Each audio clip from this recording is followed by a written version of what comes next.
"Want to come inside and enjoy some time together?" "Hello, I'm Marcus. I'm 23, delivering pizzas while finishing my engineering degree." That Thursday night changed everything. She stood in her doorway, paint on her jeans. No wedding ring anymore, just a pale line where it used to be. The storm was getting worse behind me. I'd delivered to her glass house 3 weeks straight. Each time, she'd found reasons to keep me longer. Each time, I'd pretended not to notice how she looked at me. "The storm's really picking up," she added, holding the door wider. I knew I should leave. I stepped inside instead. "But before we begin, let me know where in the world you're watching from today. It's always fascinating seeing who's joining us from around the world."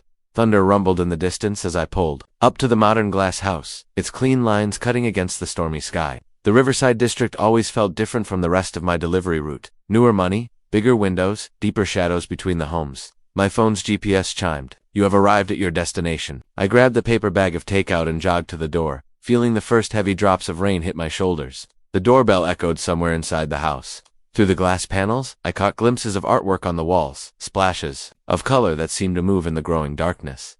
When she opened the door, I wasn't prepared. She wore paint-splattered jeans and an oversized cream sweater that slipped off one shoulder. Her dark hair twisted up messily with what looked like a paintbrush holding it in place. A streak of blue paint marked her cheek, and her eyes seemed distant, like she was still lost in whatever she'd been creating. "Oh, right, dinner," she said, blinking as if coming back to reality. I completely lost track of time. "Could you just... ... She patted her pockets, frowning. "My wallet's upstairs, in my studio. Let me grab it." Another crack of thunder, closer this time. Rain began falling in earnest, drumming against the glass walls of the house. "Come in," she said suddenly, holding the door wider. "No sense standing out there getting soaked while I find it?" I hesitated for just a moment before stepping inside. The interior was exactly what you'd expect from the exterior. Minimalist, but warm somehow, with wooden floors that caught the stormlight. Through open doorways, I glimpsed more artwork, canvases in various states of completion. Some abstract, others showing fragments of faces and figures. "I'll just be a minute," she called over her shoulder, already heading up the floating staircase that curved along one wall. Her bare feet made no sound on the steps. Left alone, I found myself drawn to the wall of windows. The storm had transformed the evening into something darker, more intimate. Lightning flickered, illuminating the rain that now fell in sheets. The house felt like a ship at sea, safe but surrounded by the elements. I heard her footsteps returning, and turned. She stood at the bottom of the stairs, bills in hand, counting. "Let's see, that's 20, 40, ... Her voice trailed off as she really looked at me for the first time. Something shifted in her expression, a softening around her eyes, a slight parting of her lips. The moment stretched, charged with something I couldn't name. She blinked and seemed to remember herself, quickly finishing the count. When she handed me the money, I immediately noticed it was far too much. "This is ... I started to protest, but she shook her head. "Keep it," she said firmly. Her fingers brushed mine as she pressed the bills into my hand. "It's pouring out there, and you're still making deliveries."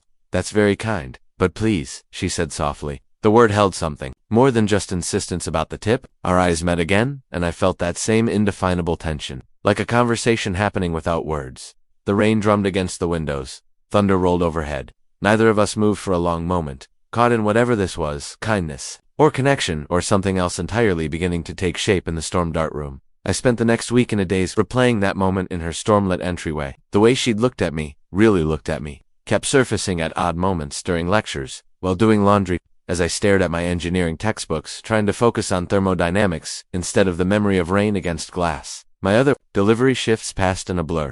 Tuesday evening in the campus area, Wednesday afternoon downtown. I kept checking my phone, half expecting to see her address pop up. But that wasn't her routine. She ordered on Thursdays. When Thursday finally arrived, I caught myself refreshing the delivery app every few minutes between classes. At 4:30, my phone buzzed. There it was, that familiar Riverside address, same time slot as last week. My heart did a strange little skip that I tried to ignore. I made sure to arrive exactly on time, not early like I wanted to be. The evening was clear and mild, no dramatic storm to set the scene this time.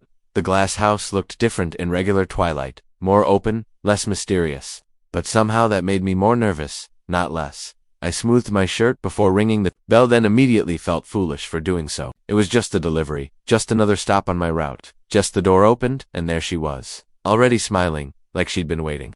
She wore loose black pants and a soft-looking green sweater today, her hair down around her shoulders. No paint streaks this time, but her fingers were stained with what looked like charcoal. "Perfect weather for delivery tonight," she said, gesturing at the clear sky. "No need to rescue you from any storms." I found myself smiling back. Probably safer that way, though I appreciate last week's rescue. I've been craving their margarita all week, she admitted, tucking her hair behind her ear. The way she said it felt weighted with meaning, like maybe the pizza wasn't the only thing she'd been thinking about. Kept talking myself out of ordering, but ... She trailed off, meeting my eyes. I shifted the pizza box in my hands, suddenly, very aware that we were just standing there on her doorstep. Neither of us seemed in a hurry to complete the transaction.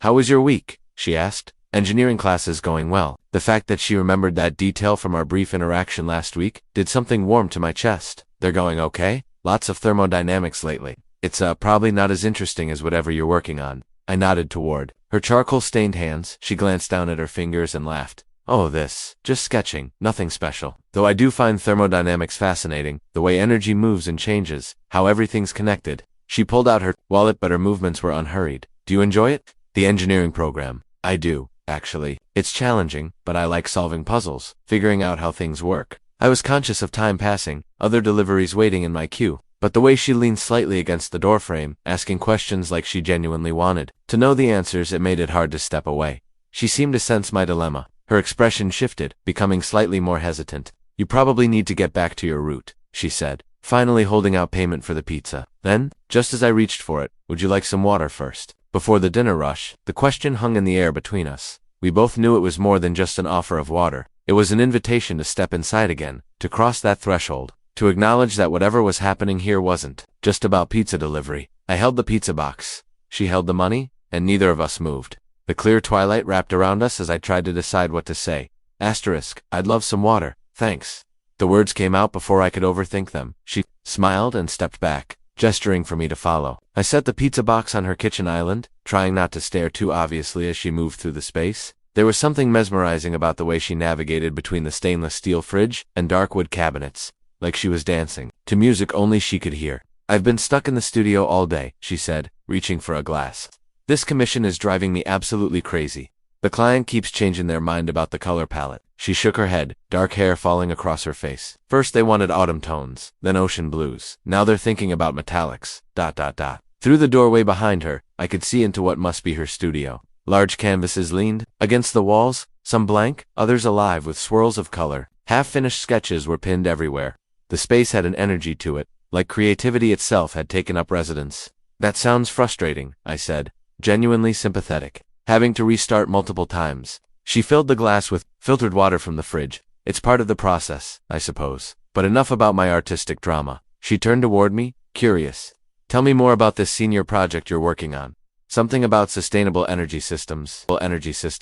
I was surprised she'd picked up on that detail from our brief conversation at the door. "Yeah, actually. We're developing a small-scale solar thermal collection system that could work in urban environments. The idea is to make renewable energy more accessible to apartment buildings, not just houses with big roof space." She leaned against the counter, completely focused on what I was saying. "That's fascinating. How do you handle the space constraints?" "We're experimenting with vertical installations," I explained, warming to the topic. Most people's eyes glazed over when I talked about engineering, but she asked intelligent follow-up questions that showed she was really engaging with the concept. "So you're essentially reimagining how buildings could interact with solar energy." She reached for the glass of water, stepping closer to hand it to me. That's exactly. Our fingers brushed as I took the glass.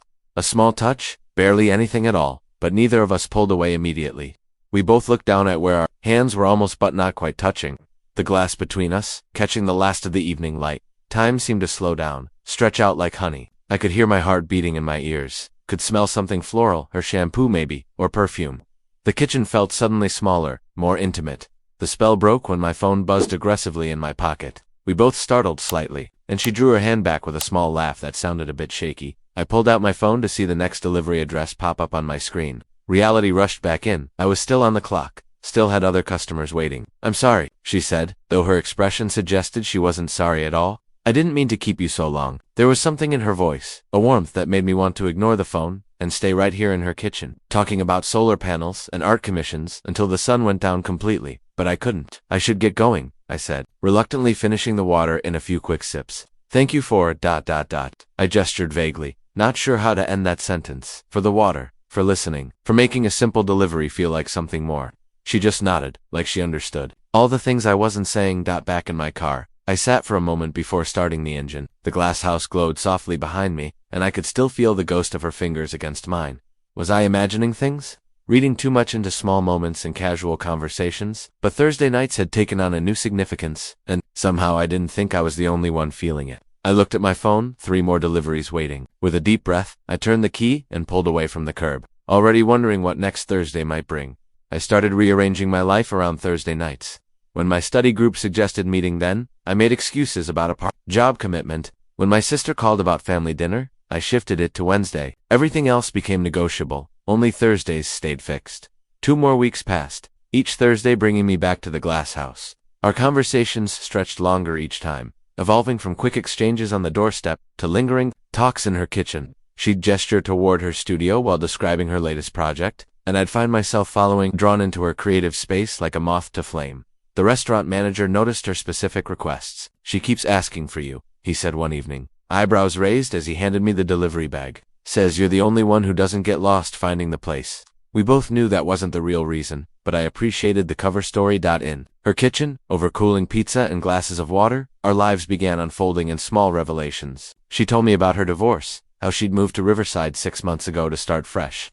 "Sometimes you need to burn everything down to build something new," she'd said, absently twirling her paintbrush. I noticed she still wore her ring, but on her right hand now. I shared things too, about struggling to cover tuition, picking up extra delivery shifts between classes, the uncertainty gnawing at me as graduation approached. She listened with genuine interest, offering perspective without trying to solve everything. The age gap between us surfaced in unexpected ways. She made references to songs I'd never heard of, laughing when I admitted my music knowledge started around 2010.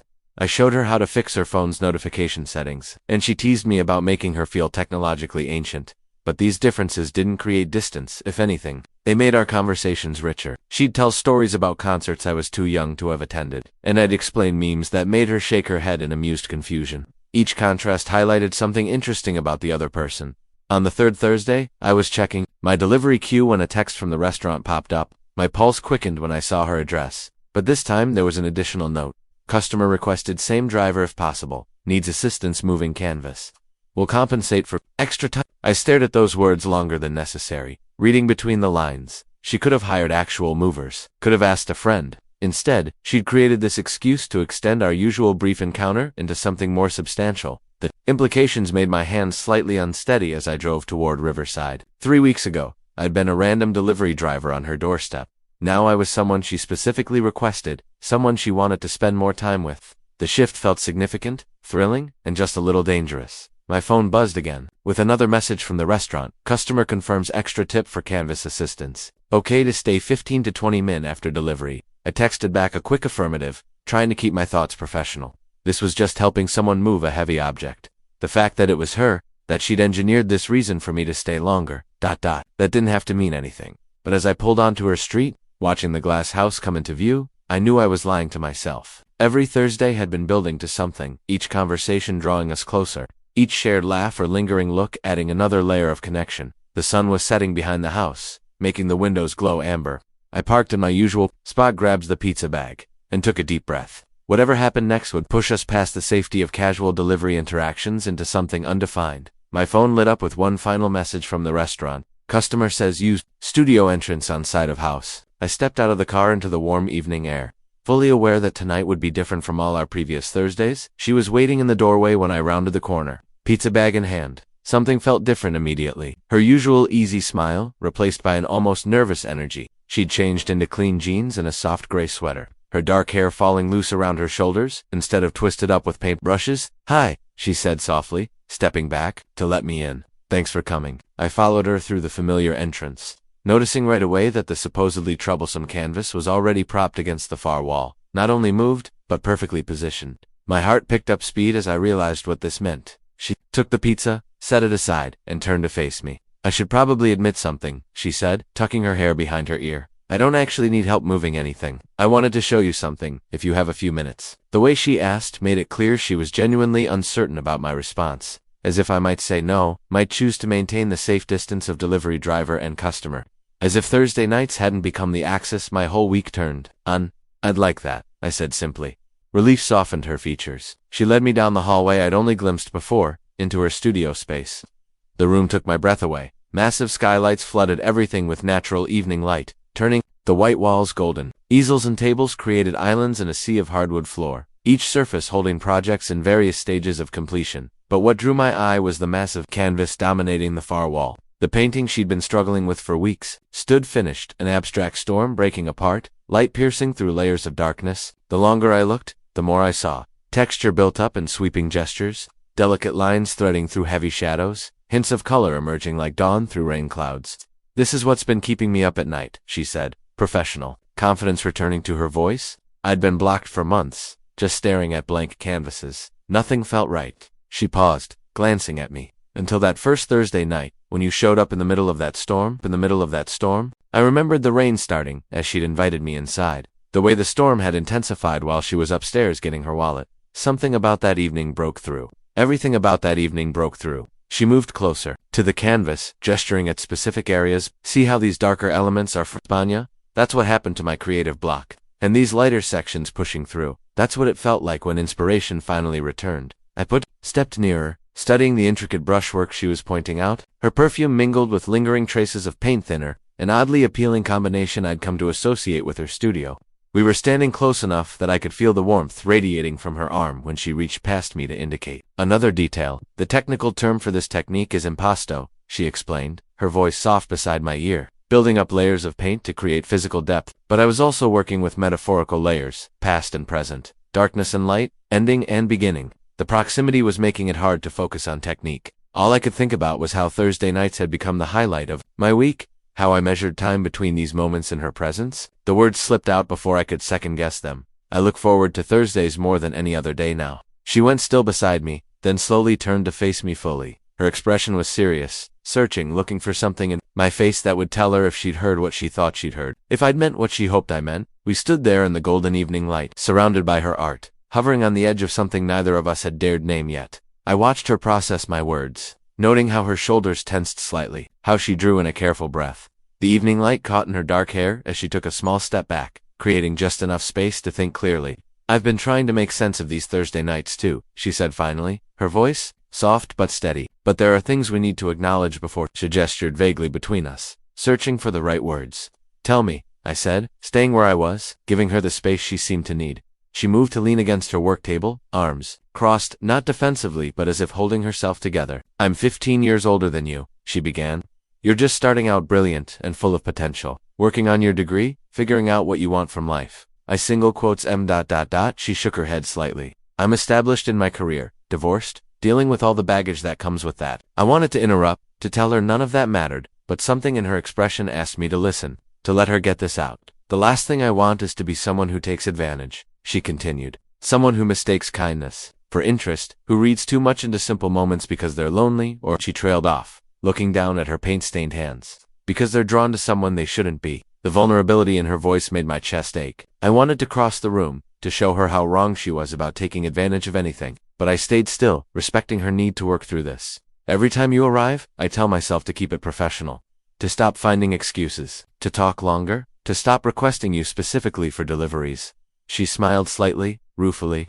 "To stop ordering pizza. I don't even want just to see you for 5 minutes." That admission hung in the air between us. I thought about all the times I'd rearranged my schedule, turned down study groups, switched shifts with other drivers, all to make sure I was available Thursday nights. She pushed away from the table and took a step toward me. "I need to know if I'm imagining this connection, if I'm seeing something that isn't there because I want it to be there." Her eyes met mine directly. "No more hiding, because if I'm reading this wrong, we need to stop whatever this is before it gets complicated." The last light of evening streamed through the skylights, painting everything in soft gold. I could smell her perfume mixed with paint thinner, could see the flecks of blue paint dried on her sleeve. Everything about this moment felt significant, like we were standing on the edge of a decision that would change both our lives. She reached out slowly, deliberately, and took my hand. Her fingers slid between mine, warm and certain despite her words of doubt. The simple touch sent electricity up my arm, but she kept her eyes on my face, watching for any sign of hesitation or discomfort.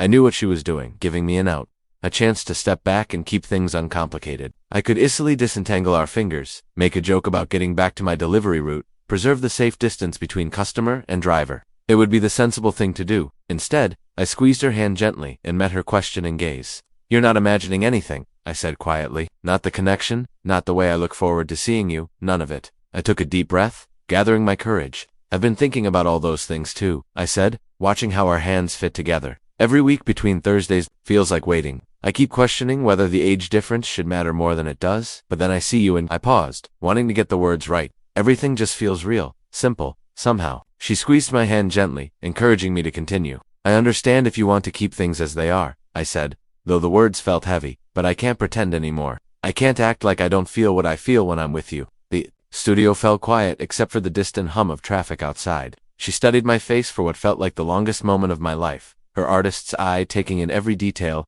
every nuance of expression. I let her look, staying open, honest. Finally, she straightened her shoulders, decision settling into her features. I'm too old to play games, she said firmly. If we're doing this, and I think we both know we are, we do it with complete honesty, complete respect. Her thumb traced small circles on my palm as she spoke. No hiding what this is.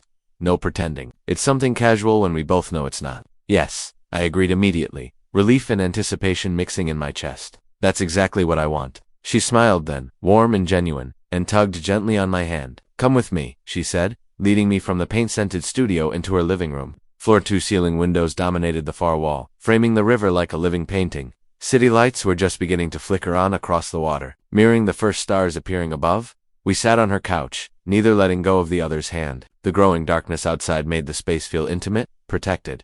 So, she said, turning slightly to face me better. Let's talk about what this means. Practically speaking, I nodded, appreciating how she approached even this conversation, with artistic precision, seeing all the angles, considering composition and consequence. My work schedule is flexible, she began, but yours isn't. You're juggling classes, deliveries, study groups. I can adjust things, I said quickly. I've already been. I stopped, embarrassed to admit how much I'd been rearranging my life around Thursday nights. Her smile turned knowing.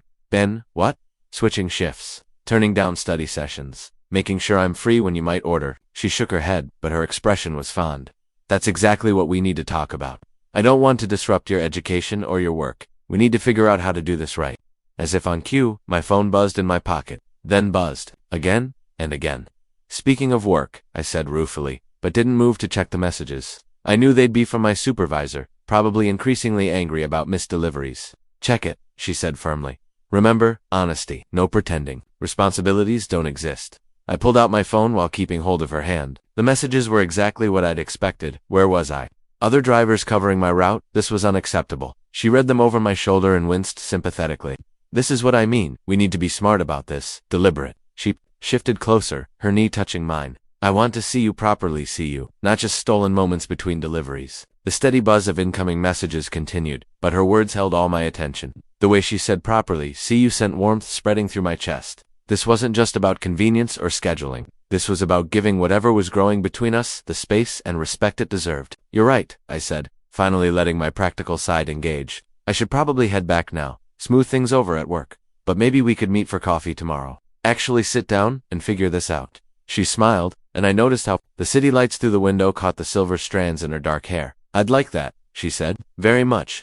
Very much. My phone buzzed again, and then again, the vibrations seeming to grow more insistent with each message. I glanced at the screen, wincing at the string of urgent texts from my supervisor. That's when I heard it, her laugh, not the soft chuckles from our previous conversations, but a full, genuine laugh that filled the room. I looked up to find her shaking her head, eyes bright with amusement. Give me that, she said, reaching for my phone before I could react. Her movements were decisive. Confident, I watched, stunned, as she scrolled through my contacts, found the restaurant's number, and hit dial. Hello, this is regarding your delivery driver, she said, her voice taking on a tone of polite authority I hadn't heard before. Her free hand settled on my knee as she spoke, warm and steady. Yes, I'm keeping him here for some important assistance. I understand this is inconvenient, but I'm happy to cover his missed deliveries and any penalties.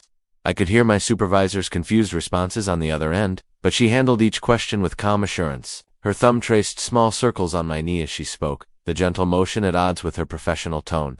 Excellent. Thank you for understanding. Yes, I'll make sure he reports in tomorrow. She ended the call and tossed my phone onto the coffee table with a satisfying clatter. There, you're officially off duty. The gesture felt significant, more than just handling a work situation. She was claiming this moment, claiming me, despite all the complications we'd been discussing. Didn't have to do that, I said, though warmth spread through my chest at her intervention. I wanted to. She shifted on the couch to face me fully. I meant what I said about doing this right. And right now, that means not letting you rush off because of work. The dynamic between us had shifted subtly but unmistakably. The tentative dance of the past weeks had given way to something more certain. She'd made her choice, so she continued, her hand still resting on my knee. Let's really talk about what happens next. About how we make this work with your classes and my commissions. About what we both want. I want to see you, I said simply. Not just on Thursday nights with a pizza box between us. She smiled, the expression softening her features. I want that too. But we need to be realistic about the challenges. I have gallery openings, travel for installations. You have finals coming up, internship applications, ... I know. I covered her hand with mine, but maybe that's good. Having our own things, our own priorities, while still making time for each other. Spoken like someone much older than 23, she teased. But her eyes were serious. You're right though. We need to maintain our separate lives while building something together. The city lights had grown brighter outside her windows, casting soft shadows across her face. I found myself studying her features, the slight crease between her brows as she thought, the way she caught her lower lip between her teeth. What are you thinking? She asked softly. That I like watching you think, I admitted. You get this look like you're composing something in your mind. Seeing all the pieces come together, her expression turned thoughtful. Is that what we're doing, composing something together? I hope so. I shifted closer, drawn by the warmth in her eyes. I know there's a lot to figure out, but I want to try. To really try. She reached up, her fingers ghosting along my jaw in a touch so light. It might have been my imagination. It won't be simple, she warned. People will have opinions about the age difference. There will be awkward moments, explanations needed. I know, I said again, leaning slightly into her touch. I've thought about all that. It doesn't change how I feel. Time seemed to slow as we sat there, the city humming distantly beyond her windows. Our conversation continued in starts and pauses, punctuated by long looks and careful touches, her hand returning to my knee, my fingers tracing patterns on her palm, the way we gradually moved closer without discussing it. The night deepened around us until the city lights reflected like stars in her windows. Finally, she turned to me with an expression both vulnerable and determined. Do you want to stay? She asked quietly. The question hung between us, heavy with meaning we both understood. This wasn't just about tonight, it was about tomorrow, about next week, about choosing to step fully into whatever was growing between us. I looked at her, in the soft glow of the city lights. Considering everything wrapped up in that simple question, staying meant more than just tonight. It meant tomorrow morning, next week, all the realities we'd have to face in daylight. It meant complications and explanations, and probably some difficult conversations ahead. But watching her wait for my answer, confident in her own choice while respecting mine, I realized I'd already made my decision weeks ago. Maybe that first night in the storm, or during one of our lingering Thursday conversations, or today in her studio somewhere along the way, I'd crossed a point of no return. Yes, I said quietly. I want to stay. She stood, extending her hand, to me with that same graceful certainty she'd shown while handling my work situation. When I took it, her fingers wrapped around mine warm and sure. The simple contact sent electricity up my arm. She led me through her house, past the spaces that had become familiar over our Thursday encounters. We passed the studio where everything had shifted earlier today, the storm painting still visible through the doorway. The kitchen where we'd shared so many conversations followed, the empty water glass from earlier, still sitting on the counter. At the base of the stairs, she paused, looking back at me. In the dim light, her expression held a question, checking one last time that I was certain. Instead of answering with words, I stepped closer, eliminating the careful distance we'd maintained all these weeks. She turned fully toward me, her free hand coming up to rest against my chest. I could feel her heartbeat where our palms pressed together, quick but steady. Time seemed to suspend as we stood there, balanced on the edge of this moment. Then I leaned down as she rose up, and our lips met in the middle. The kiss was gentle. At first, tender with the weight of everything we'd discussed tonight, but months of wanting surfaced quickly, deepening the connection. Her hand slid up to curve around my neck as mine found her waist, drawing her closer. When we finally parted, she smiled, a soft, private expression I'd never seen before. Without speaking, she turned and led me up the stairs. The wood was cool under my feet, each step feeling significant. Her bedroom faced the river, floor-to-ceiling windows like downstairs offering a view of the city lights reflected on the water. The space felt intimate but not overwhelming. Art books stacked on bedside tables, a cozy reading chair in the corner. The bed itself made with simple white linens. She released my hand and moved to switch on a small lamp, casting the room in warm, gentle light. Everything about her movements was unhurried, intentional. She was setting the pace, careful, respectful, exactly as we'd promised each other. I watched her cross back to me, struck by how natural this felt despite all our earlier concerns. When she reached me, she took both my hands in hers, running her thumbs across my knuckles. We can take this as slow as you want, she said softly. As slow as we both want, I corrected, squeezing her hands gently. This isn't just about me. Her smile widened at that. See, that right there, that awareness, that consideration, that's part of why I'm sure about this.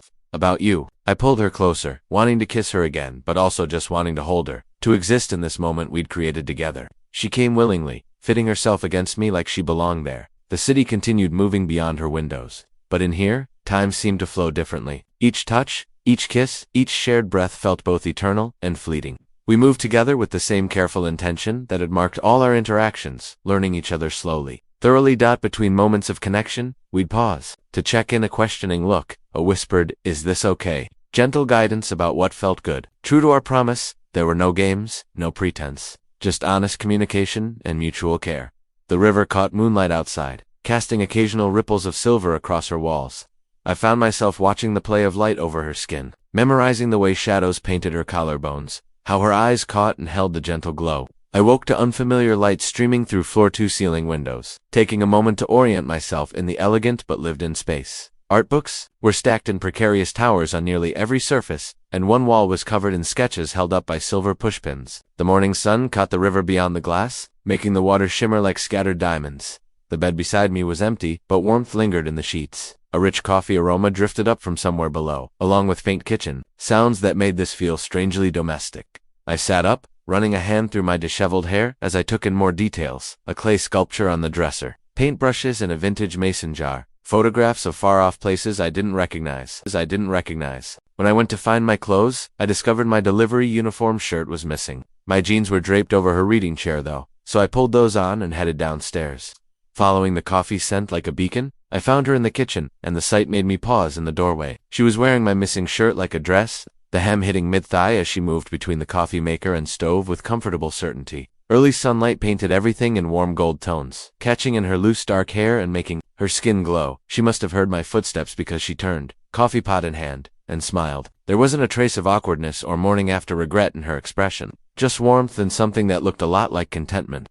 "I hope you like eggs," she said, gesturing to the pan on the stove with her free hand. "And I already called the restaurant again. Cleared your schedule for the day, if you want it." The casual way she said it, like making breakfast and rearranging my workday, was the most natural thing in the world. Made my chest tighten with unexpected emotion. This wasn't just last night carrying over. This was her actively choosing to extend our time, to make space for whatever was growing between us. "That's quite presumptuous of you," I said, but I was smiling as I moved closer.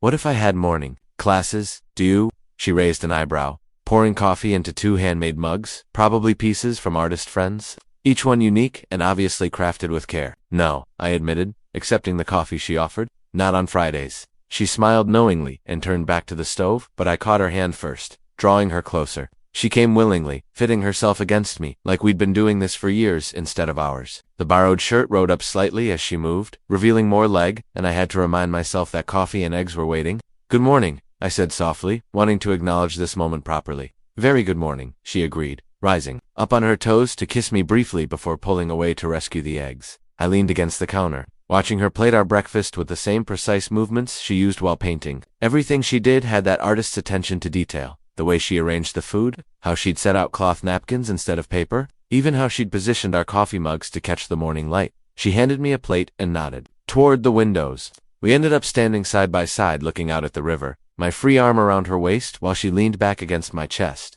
The sunrise had painted the sky in spectacular shades of pink and gold, reflecting off both the water and the glass buildings across the way. "This feels surreal," I said quietly, not wanting to break the morning spell but needing to voice the thought. She hummed in agreement, taking a sip of her coffee. "But also strangely natural, doesn't it?" And it did. Standing there with her, watching the city wake up while drinking coffee from handmade mugs, felt like something I'd been doing all my life, or maybe something I'd been waiting to do, without realizing it until now. She turned in my arms, looking up at me with those artist's eyes that saw everything. "This isn't an ending, you know, of anything." "I know," I said because I did. This wasn't an ending at all. It was very clearly a beginning. We spent the morning talking through the practical things that we'd been too caught up in emotion to address the night before. She sat cross-legged on the couch, still in my shirt but now with leggings underneath, while I settled into the armchair across from her. "I think we should be selective about who knows at first," she said, stirring honey into her third cup of coffee, "not because I'm ashamed, but because people will have opinions, and I want us to be solid in what we are before we deal with those." I nodded, appreciating her directness.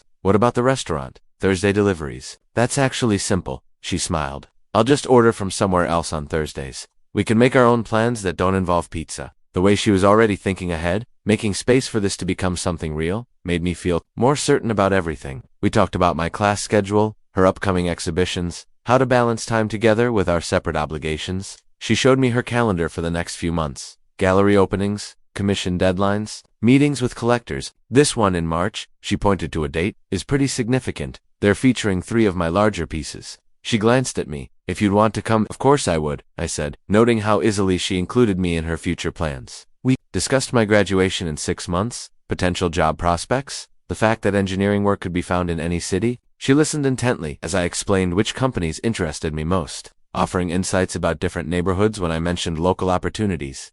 The conversation flowed into lunch, which we made together in her kitchen, a simple pasta with ingredients she had on hand. The domesticity of chopping vegetables side by side, sharing tastes from wooden spoons, felt natural in a way that should have been surprising, but WASN single quotes T. After we ate, she mentioned needing to work on a new commission. I started gathering my things, but she caught my hand.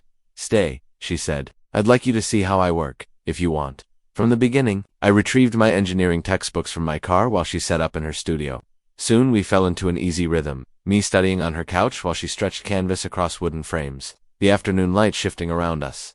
Every so often, one of us would share an observation or ask a question, but mostly we worked in comfortable silence, together but independent. Watching her work was fascinating. She approached the blank canvas with the same careful consideration she'd shown in addressing our situation, thoughtful but unafraid, practical but full of possibility. The weekend flowed like watercolor bleeding across paper, colors, and moments, blending together until I couldn't quite tell where one ended and another began. We ordered takeout, talked for hours, and discovered the comfortable silence that comes with genuine connection. She painted while I studied, occasionally looking up to find her watching me with a soft smile that made my heart skip. Sunday evening came too quickly. Reality pressed in with thoughts of Monday morning classes and assignments I'd neglected. I gathered my scattered textbooks and notes, trying to ignore the weight settling in my chest. I should head home, I said, standing in her studio doorway. Early class tomorrow. She set down her palette, wiping her hands on a paint-stained cloth. I know. She didn't ask me to stay, but her eyes held warmth and certainty.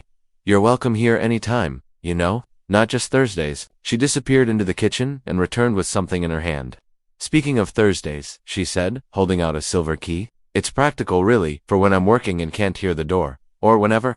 The casual way she offered. It couldn't hide its significance. This wasn't just about convenience, it was permission, invitation, trust. I took the key, feeling its weight in my palm before sliding it into my pocket. She stepped closer, hands finding my waist with familiar ease. 3 days, and already her touch felt like home. I kissed her goodbye, memorizing the moment, the lingering scent of oil paint, the setting sun through the windows, the way she smiled against my lips. Driving home, I thought about that first. Stormy Thursday. How a forgotten wallet and an invitation to step inside had changed everything. The delivery uniform I'd worn was still at her house. And somehow that felt right, like shedding an old skin. At my apartment. My phone buzzed, sent a photo of the storm painting, the one she'd created after our first meeting. Below it, her message read, "For when you graduate, it's yours. Everything starts with a storm breaking." I touched the new key in my pocket, smiling at how Thursday nights had transformed. No more pizza deliveries, now they meant coming home. To her, to possibility, to something real we were building together. Something that had started with rain and chance, but had grown into certainty. If this story sat with you a while, subscribe and share the line that lingered longest. I read every one, and they guide the next tale I tell.